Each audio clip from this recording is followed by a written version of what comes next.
Hello दोस्तों, कैसे हैं आप सब लोग। Welcome back to my channel. मैंने एक चीज़ ऑब्जर्व ये करी कि जब मैंने कार इंश्योरेंस रिलेटेड जो वीडियोस बनाई ना, उस पे ना सबसे ज़्यादा एक कॉमन क्वेश्चन ये पूछा गया कि मान लो अगर मैं अपनी गाड़ी को सेल कर रहा हूँ तो सेल करने के बाद मेरी जिम्मेदारी बनेगी या जो नया बायर आएगा उसकी जिम्मेदारी बनेगी, जो गाड़ी की इंश्योरेंस पॉलिसी जाएगी उसको अपने नाम पे ट्रांसफर करवाना। तो मुझे लगा क्यों ना एक छोटी सी वीडियो बना के आप लोगों को अपडेट कर दूं और एग्जांपल देके बताऊंगा। अगर आप लोग मेरे चैनल पे काफी टाइम से जुड़े हुए हो, वीडियोस देख रहे होंगे, तो आप लोगों को पता होगा रिसेंटली मैंने ये नई गाड़ी टाटा पंच खरीदी, राइट। इससे पहले जो मैंने गाड़ी सेल करी है, मेरे पास जो गाड़ी थी वो थी बलेनो, बट मैंने जो गाड़ी है वो टाटा शोरूम पे ही दी, उन्होंने गाड़ी एक्सचेंज करी, बराबर।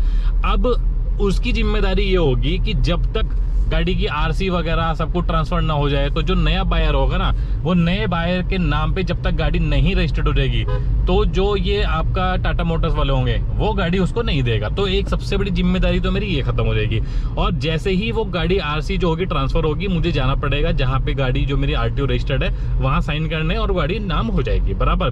सबसे बड़ी सिरदर्दी भी यही होती है कि भाई आरसी भी जो ट्रांसफर होनी चाहिए ना, जो मेरी इंश्योरेंस पॉलिसी है, अब वो इंश्योरेंस पॉलिसी का क्या होगा, वो कौन ट्रांसफर करवाएगा, वो मैं कराऊंगा या जो नया बायर आएगा उसको करवाने पड़ेगा। कि ये जो जिम्मेदारी बनेगी ना, ये जिम्मेदारी बनेगी जो मतलब आपने गाड़ी बेची है सेलर की। जैसे मैंने गाड़ी बेची तो ये मेरी जिम्मेदारी होगी।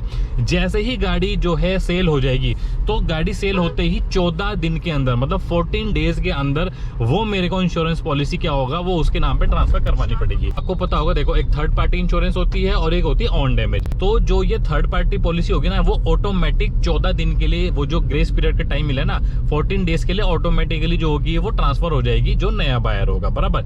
लेकिन जो ऑन डैमेज मतलब जो कॉम्प्रिहेंसिव पॉलिसी होगी वो आपको करवानी पड़ेगी। अगर मान लो आप 14 डेज के अंदर वो ट्रांसफर नहीं करवाते हो तो ऑटोमेटिकली जो थर्ड इंश्योरेंस पार्टी जो हुई थी ना, ऑटोमेटिकली जो ट्रांसफर हुई थी वो भी कैंसिल हो जाएगी। आप लोग बायर हो, आपने गाड़ी खरीद ली और आप लोग गाड़ी चलानी शुरू कर दी, ठीक है। उन 14 डेज के अंदर जब आपकी गाड़ी का अगर मान लो एक्सीडेंट हो गया तो वो एक्सीडेंट में क्या होगा, अगर किसी थर्ड पार्टी का नुकसान हुआ तो वो ऑटोमेटिकली उस 14 डेज के अंदर तो वो कवर्ड हो जाएगा।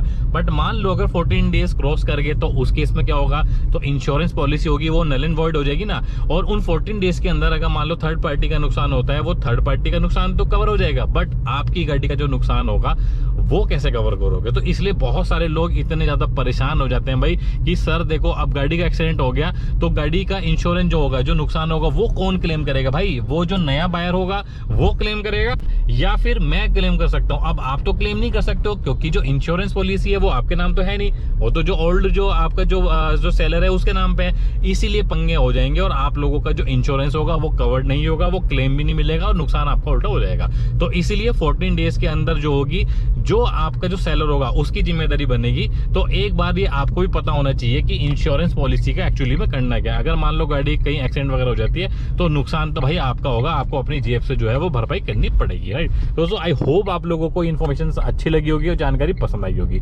जानकारी अच्छी लगी है तो प्लीज वीडियो को लाइक, शेयर, चैनल को सब्सक्राइब लोग जरूर कर दीजिएगा। Thank you so much. जय हिंद।